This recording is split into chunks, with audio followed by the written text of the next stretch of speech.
오늘은 하나님의 공의라는 제목으로 우리에게 허락된 하나님의 복음의 내용을 함께 말씀을 나누도록 하겠습니다. 우리는 지난주에 하나님께서 우리를 속량하셨다라는 말씀을 드렸습니다. 속량이라는 단어는 어떤 것에 대한 정당한 값을 지불하였다라는 것을 말합니다.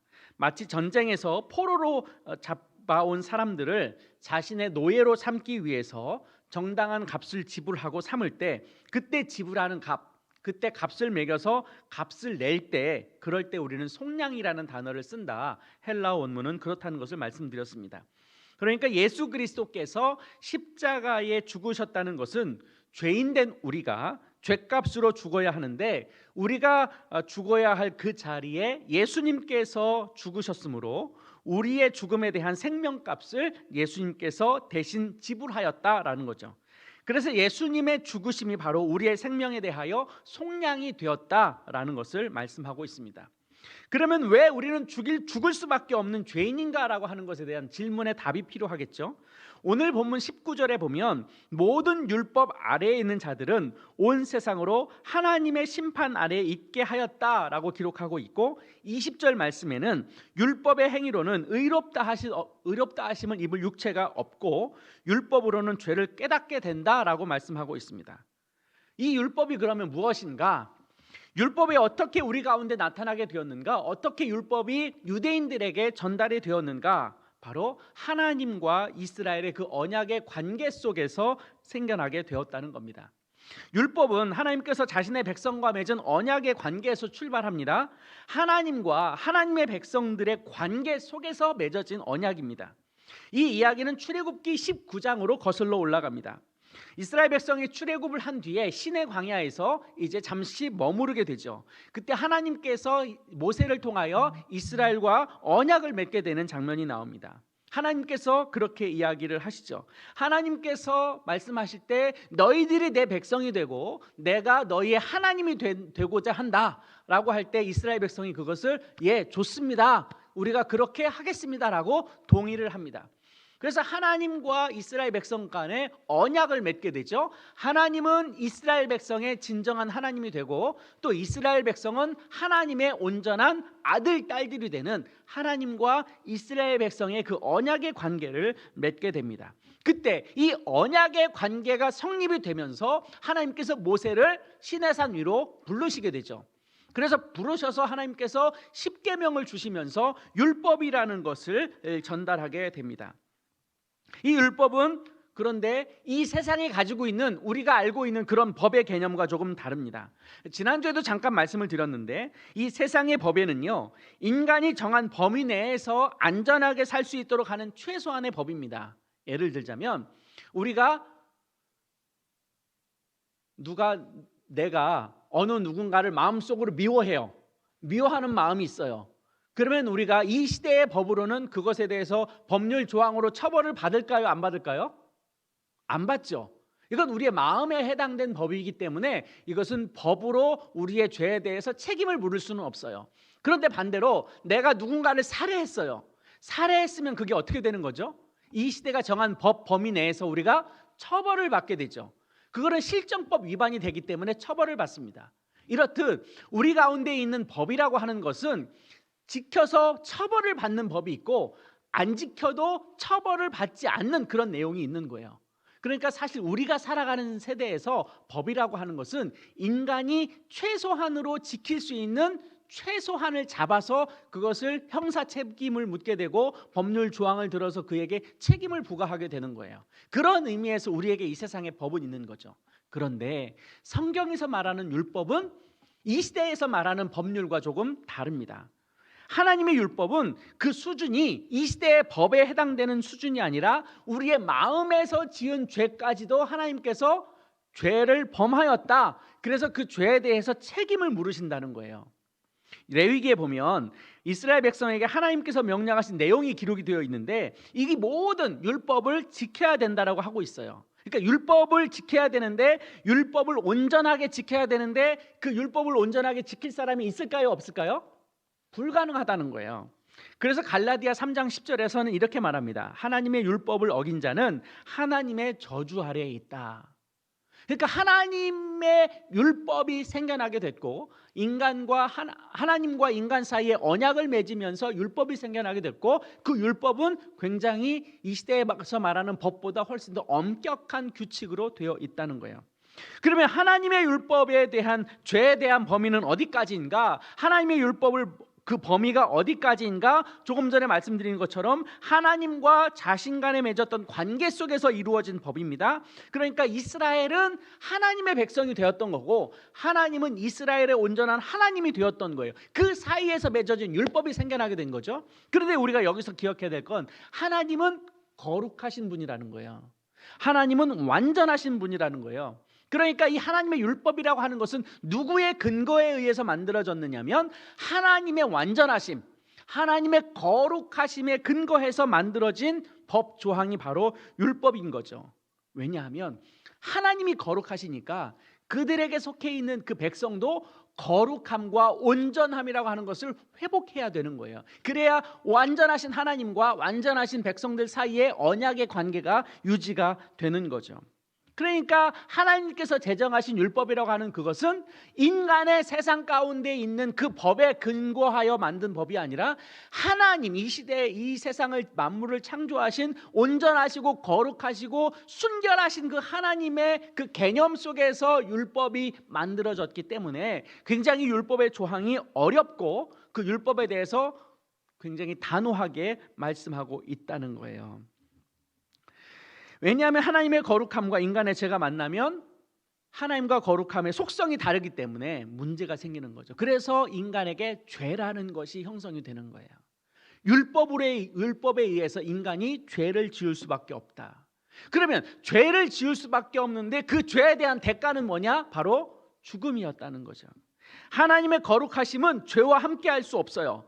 그래서 인간이 가지고 있는 죄성으로 인해서 하나님은 그 거룩함의 훼손이 되기 때문에 그것이 깨어진 것을 그냥 둘 수 없는 거죠. 그게 이제 우리가 말하는 첫 번째로 말하는 하나님의 공의라고 하는 거예요. 그러니까 하나님의 거룩하심으로 만들어진 율법에 의해서 그 율법을 지키려고 하다 보니 법을 어길 수밖에 없죠. 법을 어길 수밖에 없다 보니까 그 죄에 대한 대가를 받아야겠죠. 그 죄에 대한 대가의 최종 목적은 뭐가 되느냐면 바로 죽음이다라고 하는 거예요. 그렇게 하나님께서 당신의 뜻대로 만들어 놓으신 법률, 율법이다 보니까 인간은 그 부분에 대해서 죄를 지을 수밖에 없고 그 죄의 대가는 심판이라고 하는 하나님의 공의라고 하는 것을 우리가 발견하게 되는 겁니다. 그러나 인간 중에 어느 누구도 하나님의 백성 앞에 율법을 온전하게 지킬 사람은 없어요. 그것을 통해서 우리는 죄에 대한 대가를 지불하게 되고 그 죄에 대한 대가는 바로 죽음이라고 하는 겁니다. 그런데 이 죽음이라고 하는 것이 인간들에게 쉽게 그렇게 심각하게 받아들여지지는 않는 것 같아요. 왜냐하면 이 세상에 태어난 인간들은 다 죽잖아요. 어느 누구도 예외 없이 다 죽다 보니까 내가 죄에 대한 대가로 죽는다라고 생각하지 않고 그냥 다 죽네. 저 사람도 죽고 저 사람도 죽고 다 죽으니까 그냥 나도 죽겠지라고 하는 보편적인 개념으로 우리가 죽음을 이해하지 내가 죄로 인해서 하나님의 법에 대하여 지키지 못한 죄값으로 죽는다라는 생각을 잘 못하게 된다는 거예요. 그런데 성경은 자연스러운 죽음 말고 하나님의 뜻으로부터 벗어남으로 인해서 죽게 되는 사건들을 곳곳에 기록하고 있어요. 아시다시피 아담과 하와가 선악과를 먹게 됨으로 인해서 에덴에서 쫓겨나요. 그리고 비로소 그들에게 죽음이라는 것이 생겨나게 됐어요. 창세기 6장에 보면 하나님께서 이 세상을 만들어 놓으시고 보기에 좋으셨는데 그때 태어난 인간들이 점차로 하나님을 벗어나게 되고 죄악을 범하게 되어서 심지어 하나님께서 내가 인간을 만든 것을 후회하신다라고 여기실 정도로 인간에게 악한 죄가 만연해 있었어요. 그때 하나님께서 무슨 심판을 하셨느냐면 물로 세상을 쓸어버리시는 노아의 홍수 사건이 있게 되죠. 그 사건이 있고 나서 창세기 11장에 가보면 하나님과 인간이 있는데 인간이 하나님을 대적하기 위해서 탑을 쌓죠. 그게 바로 바벨탑 이야기죠. 그래서 하나님께서 그들에게 징벌을 내리셨고 그들의 무리를 언어를 혼잡하게 하시면서 흩으셨어요. 다 하나님의 심판의 이야기입니다. 그뿐만 아닙니다. 사사기 시대도 마찬가지입니다. 하나님의 백성들이 출애굽해서 가나안 땅에 들어갔는데 들어간 가나안 땅에 있는 백성들과 혼잡하게 생활하면서 그들이 문란하게 되고 그들이 하나님을 떠나게 되죠. 그러니까 하나님께서 사사시대에 많은 이방 민족들로부터 침입을 받음으로 이스라엘 백성이 어려움을 겪게 되고 곤고함을 겪게 되고 핍박과 환난을 겪게 되는 사건들도 있어요. 뿐만 아니에요. 왕정 시대에도 비로소 하나님의 백성이었던 그 예루살렘의 이스라엘 백성 가운데 아수르와 바벨론을 통해서 이스라엘 민족을 완전히 깨트려 버리시는 사건들도 있었어요. 그게 다 뭐의 대가냐? 죄에 대한 대가인 거예요. 하나님의 심판의 결과인 거예요. 이스라엘의 역사 속에서 하나님의 심판은 계속되었습니다. 그러나 그들에게 하나님의 심판이 내릴 때마다 그들은 깨닫지 못했고 수많은 선지자들을 통하여 그들에게 깨닫게 하시고 그들에게 하나님의 말씀을 전하고 그들 가운데 죄로부터 떠나야 된다라는 이야기를 끊임없이 선지자들을 통하여 들었음에도 불구하고 이스라엘 백성들은 그것에 대하여 돌이키려고 하지 않았죠. 오히려 하나님이 자신들을 구원하실 거라는 막연한 그런 기대감, 근거 없는 믿음을 통해서 그들은 그냥 그렇게 살아갔을 거예요. 하나님의 심판은 자기들과는 상관없는 것으로 여겼던 거예요. 그렇게 하나님은 이스라엘 백성에게 끊임없이 죄로부터 돌아오기를 바라고 있었던 거죠.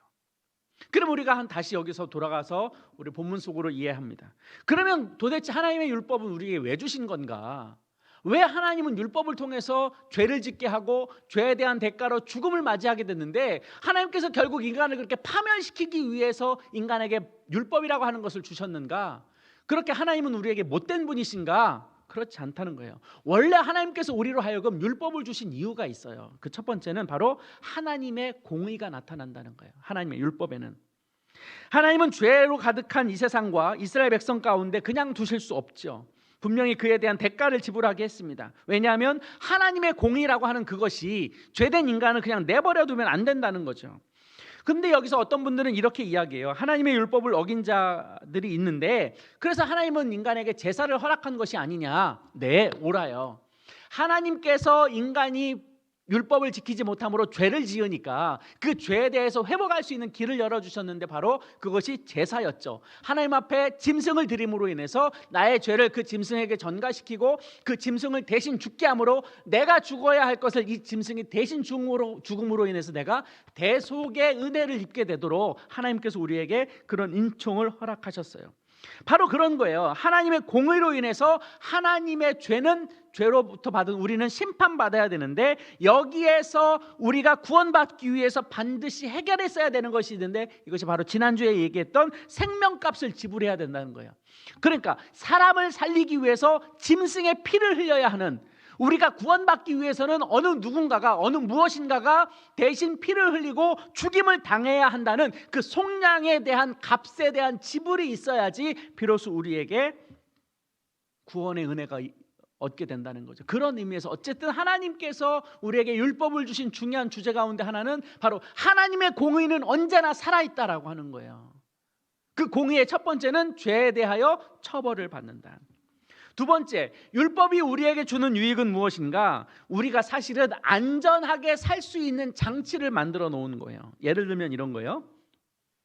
우리에게 교통법규를 지켜야 할 의무가 있죠. 당연히 우리는 교통법규를 지켜야 될 의무가 있어요. 왜냐하면 교통법규를 만들었던 그 이유가 있어요. 왜 교통법규를 만들었느냐? 더 큰 사고가 나지 않도록 우리를 보호하여 주기 위해서 법규를 만드는 거예요. 그러니까 우리가 사람을 죽이면 처벌을 받는 조항이 왜 있어요? 사람을 죽이지 못하도록 하기 위해서 우리를 안전하게 살도록 하는 최소한의 범위 내에서 법을 제정해 놓는 거예요. 그런 의미에서 율법도 마찬가지예요. 하나님의 기준에 의해서 만들어준 율법이기는 하지만 우리가 살면서 우리가 스스로 보호받고 누군가를 보호해주고 누구를 지켜나가야 할 법이 필요했던 거죠. 그런 의미에서 하나님은 율법을 우리에게 주신 거예요. 우리를 살리기 위해서, 우리가 쓸데없는 것으로 인해서 잘못된 것으로부터 우리를 보호하기 위해서 하나님은 우리에게 율법을 만들어 주신 거예요. 두 번째 주제는 우리를 안전하게 할 수 있기 위해서 율법을 만들어 놓으신 거예요. 세 번째, 우리는 율법을 통하여 뭐를 알게 되느냐면 우리의 죄가 무엇인지를 깨닫게 돼요. 오늘 본문 20절 말씀에 그렇게 기록하고 있어요. 율법의 행위로 그의 앞에 의롭다 하심을 얻을 육체가 없나니 율법으로는 죄를 깨달음이라. 율법을 통해서 죄를 깨달아요. 무슨 말이냐? 예를 들어서 이런 거예요. 우리 앞에 대동 오거리에 가면 신호등이 있어요. 차가 다닐 수 있는 녹색 신호등이 있고 붉은 신호등이 있고, 또 인간이 안전하게 그 횡단보도를 건널 수 있도록 빨간 신호등이 있고 녹색 신호등이 있어요. 그런데 이 신호등이 있기 때문에 우리가 안전을 지켜지는 것도 있고, 또 저 신호등을 어기면 우리가 경범죄로 처벌을 받게 된다라는 것을 알아요. 그런데 신호등이 없던 때를 생각해 보세요. 신호등이 없을 때를 생각해 보면 신호등이 없기 때문에 그 신호등에 대한 법을 지킬 필요가 있어요, 없어요? 우리가 어떤 골목을 가다 보면 횡단보도가 있는데 신호등 없는 횡단보도가 있죠. 그러면 그때 신호등이 없기 때문에 신호등을 우리가 의식할 필요가 있어요, 없어요? 없어요. 그런 데는 없어요. 근데 신호등이 있다는 얘기는 신호등을 통해서 법을 지켜야 된다. 저걸 어기면 처벌을 받는다. 그것에 대한 대가를 받는다라는 것을 알게 되는 거예요. 그러니까 법이 있다는 것은, 율법이 우리에게 있다는 뜻은 무엇이냐? 아하, 저걸 어기면 죄가 되네 라고 하는 그것을 깨닫게 해주는 근거가 마련되는 거예요. 법이 없을 때는 우리가 법에 대해 지킬 필요가 없어요. 그런데 법이 생겨나고 나면 법을 반드시 지켜야만 되는 그런 계획이 우리에게 필요하게 되는 거죠. 그러니까 율법은 우리로 하여금 죄가 무엇인지를 깨닫게 해줍니다. 그러면 앞에서도 말씀을 드렸지만 우리가 그 율법을 우리에게 얻은 결과로 얻어진 게 뭐냐? 인간은 죄를 벗어날 수 없다는 거예요. 이런 것들로 인해서 인간은 죄를 벗어날 수 없게 돼요. 오늘 본문 23절에 보면 모든 사람이 죄를 범하였음에 하나님의 영광에 이르지 못하게 되었다고 말합니다. 하지만 하나님은 인간들이 그대로 죄로 인해 심판받는 것을 원하지 않으셨죠. 그러면서도 하나님이 인간들이 죄를 지음으로 인해서 죽음으로 심판받는 것에 대해서 충족시켜야만 한 이유가 있어요. 왜? 하나님의 공의가 있으니까. 하나님의 공의는, 첫 번째 공의는 인간이 죄를 지어요? 법을 어겨요? 그럼 죄값을 받아야 돼요. 죄값의 결과는 뭐예요? 죽음이에요. 그러니까 하나님께서 이런 인간이 율법으로부터 벗어나서 죄를 짓고 죽게 되는 것을 거스르려면, 그거로부터 그런 인간을 구원해내기 위해서는 그런 과정을 거쳐야 하는 어떤 다른 대가가 있어야지만 그 하나님의 공의가 훼손되지 않는다는 거예요. 무턱대고 그냥 그렇게 죽어가는데 하나님 마음대로 그 공의를 자기 스스로 깨서 그들을 구원해야 되겠다라고 한다면 하나님의 공의라고 하는 것이 깨져버린다는 거예요. 그러면 우리가 믿는 하나님에 대하여 문제가 생기는 거죠. 21절은 말합니다. 이제는 율법 외에 하나님의 한 의가 나타났으니 율법과 선지자들에게 증거를 받은 것이라. 자, 이제 하나님의 율법으로는 인간이 의로워질 수 없죠. 또 다른 하나님의 의가 필요하다는 거예요. 이 의가 하나님의 공의예요. 또 다른 의미로서의 하나님의 공의가 필요한데, 바로 이것이 나타나는 이가 하나님께서 자신의 백성을 포기하지 않으시겠다라고 하는 오래전에 출애굽기 19장에서 맺은 하나님과 이스라엘의 관계 속에서 맺어진 그 언약이 계속 유지가 되어야 하는 하나님의 또 다른 의가 있어야 된다는 거예요. 이걸 깨버리면 안 되잖아요. 그럼 하나님과 이스라엘 백성 가운데 그 언약의 관계가 망가져 버리니까, 그렇게 되면 하나님의 공의가 사라지게 되는 거죠. 그러니까 그런 하나님의 공의를 확보해야 돼요. 그런 공의가 완전하게 이루어져야 돼. 또 하나의 하나님의 공의는, 하나님께서 보실 때 율법을 만들어 놓고 그것을 어긴 백성들은 반드시 뭐 해야 돼요? 죄에 대한 대가를 받아야 돼요. 그 죄에 대한 대가가 뭐라고요? 죽음이에요. 이게 하나님의 딜레마가 있는 거예요. 하나님은 죄를 어겼기 때문에 죽여야 돼요. 그게 공의예요. 근데 하나님은 당신의 백성들과 맺은 언약의 관계가 있기 때문에 그럼에도 불구하고 살려내야 돼요. 이게 하나님의 그 딜레마 속에서 하나님의 공의가 깨지지 않는 범위 내에서 이것을 어떻게 완수해야 되느냐가 하나님의 고민이었던 거죠. 그래서 여기서 이 공의, 하나님의 죄를 지음으로 인해서 죽을 수밖에 없는, 사망으로 이르게 하는 이 하나님의 공의와 하나님과 당신의 백성들과 맺었던 그 언약 속에서 끝까지 책임지고 끝까지 내가 너희들을 인도하여 내겠다라고 하는 이 하나님의 언약의 백성 사이의 그 언약의 계약의 관계 속에서, 이 틀어진 둘 사이에서 하나님은 무엇인가를 선택해야만 하는 거예요. 이 공의도 완성해야 되고 이 하나님의 언약의 백성으로서의 그 계획도 완성해야 되니 이걸 둘 다 죄송합니다. 이 둘 다의 문제를 충족시킬 수 있는 유일한 또 다른 길이 있는데 바로 그것을 오늘 성경에는 또 다른 하나님의 의라고 표현한 바로 그것이에요. 그게 뭐냐? 바로 하나님의 구원의 계획이었던 거죠. 이 두 번째 하나님의 공의를 나타나시기 위해서 하나님은 당신의 독생하신 예수 그리스도를 이 땅에 보내셨고 인간의 죄의 문제와 심판의 문제를 완성하시기 위해서 십자가에서 그분을 죽이셔야만 했던 거예요. 왜냐하면 생명은 생명으로밖에 해결할 수 없기 때문에. 죄의 문제는 피의 대가가 있어야 되는데 피의 대가는 바로 무엇인가가 죽어야지만 하는 결과를 가져와야만 되기 때문에 인간의 죄의 문제와 그에 따른 하나님의 심판의 문제는 죽지 않고서는 해결될 수 없기 때문에 그래요. 죄인이 죄인을 구원할 수 없고 그러다 보니까 죄 없는 누군가가 죄 있는 자의 대가를 대신 짊어지어야만 해결하는 거였고 그것은 바로 피를 흘려서 죽음에 대한 대가를 지불하여야만 되는 것이 하나님의 공의였기 때문에 그래서 예수님은 이 땅에 오셔서 죽을 수밖에 없는 운명이었던 거예요. 죽지 않고 인간을 구원할 방법은 없어요. 왜? 죄의 대가는 죽음이니까. 죽음은 피 흘림이 있어야 되니까. 피 흘림이 없이는 사함이 없느니라. 히브리서에 기록된 말씀이에요. 하나님께서 율법으로부터 정하신 속죄에 대해서 제물이 있어야 했는데 하나님은 아들 예수 그리스도를 그 제물로 삼으셨고 그것을 대속 제물로 삼으셨습니다. 오늘 본문에서는 25절에서 그의 피로써 믿음으로써 말미암은 화목 제물로 세우셨다고 오늘 성경은 우리들에게 증거하고 있는 거죠. 이것을 우리는 하나님의 은혜라고 부릅니다. 내가 구원받기 위해 무언가를 할 수 있는 존재는 이 세상에 아무도 없죠. 죄인이 무슨 수로 자기의 죄의 문제를 해결할 수 있겠습니까? 죄가 없는 그 누군가가 죄의 문제를 해결해야 되는 거죠. 이것이 바로 전적인 하나님의 은혜였고 하나님이 인간을 구원하시기 위한 또 다른 계획이었고 설계였던 거예요. 이것은 하나님 편에서 이루시는 하나님의 독특하고 특별한 방법의 구원의 계획이었던 거죠. 인간이 도저히 해결할 수 없는, 인간의 방법으로는 구원의 길이 열려지지 않은, 하나님만이 독특하고 아주 특별한 방식으로 하나님의 공의를 이루게 되셨다는 거예요. 나의 힘과 나의 노력이 아니라 예수님의 십자가 죽으심으로 인해서 하나님의 또 다른 의를, 하나님의 공의를 완성시키셨던 거죠. 그래서 우리는 예수 말고는 구원의 방법이 없어요.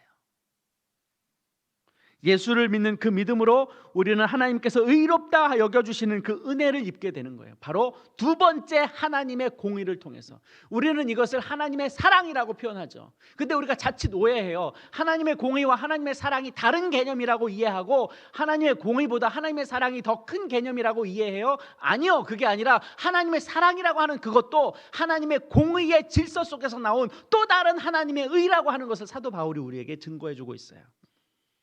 하나님께서 우리가 죄로부터 벗어날 수 없어서 죽음으로 이르게 되는 하나님의 공의가 있다면 그 공의를 거슬려서 우리를 구원하기 위한 구원의 계획을 세운 또 다른 하나님의 공의가 바로 사랑인 거예요. 그러니까 또 다른 개념의 공의가 하나님의 사랑이라는 거죠. 말씀을 정리하겠습니다. 하나님의 율법은 어떻게 나타나게 되었는가? 바로 하나님과 이스라엘 백성의 언약의 관계 속에서 시작이 됩니다. 이것은 이 시대에 우리에게도 동일한 거예요. 하나님과 당신을 예수 그리스도를 주로 고백하는 자들이 어떻게 언약의 관계를 맺느냐? 하나님과 새 이스라엘, 이 시대에 믿는 그리스도인들이 새 이스라엘인 거예요. 그 언약의 관계 속에서 우리는 하나님과 우리가 연합할 수 있고 그분과 우리가 다시 교제할 수 있게 되는 거예요. 두 번째, 하나님의 율법은 어떻게 죄의 범위가 나타나게 되는가? 하나님의 율법은 거룩하심에 근거하기 때문에 완전한 법일 수밖에 없는 거예요.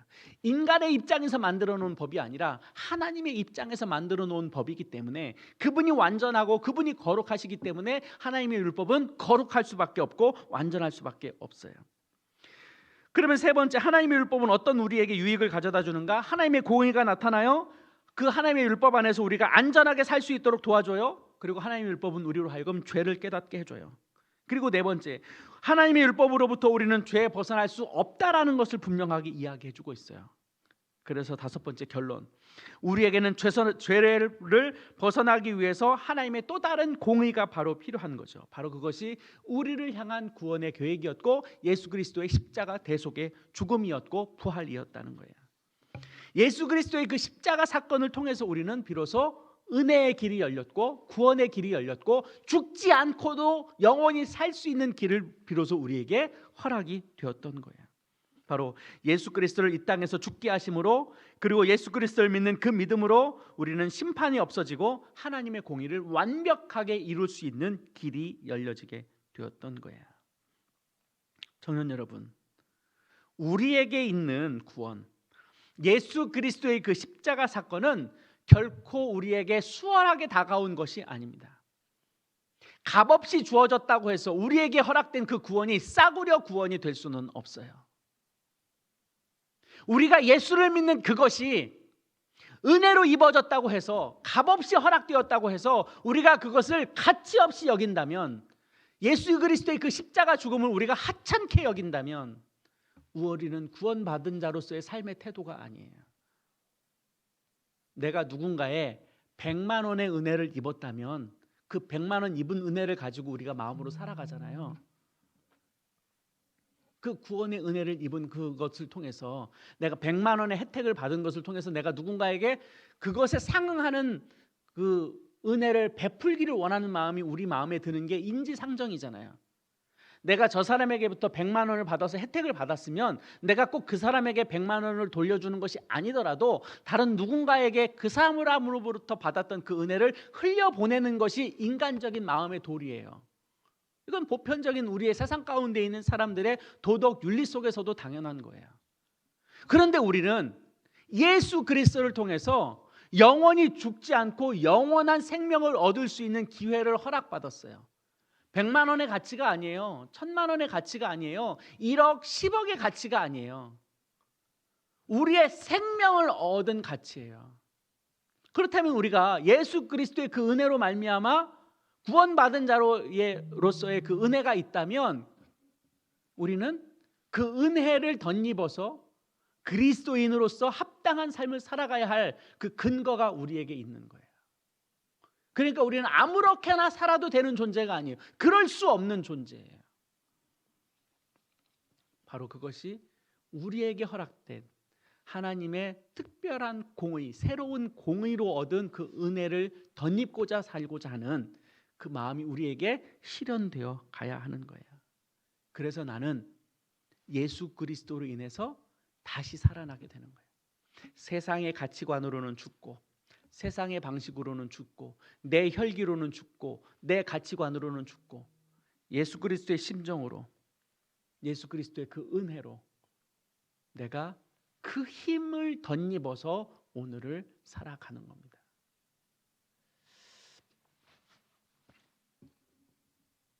우리가 오늘을 어떻게 살아갈까? 내가 어떤 그리스도인이 될까? 내가 어떻게 영원한 생명을 얻게 되었는가? 그 하나님의 공의는 어떻게 해서 우리에게 임하게 되었는가를 다시 한번 기억하고, 다시 한번 우리에게 있는 그 믿음을 확증하고 나아갔으면 좋겠습니다. 그 믿음 속에서 담대하게 이 세상을 살아갔으면 좋겠습니다.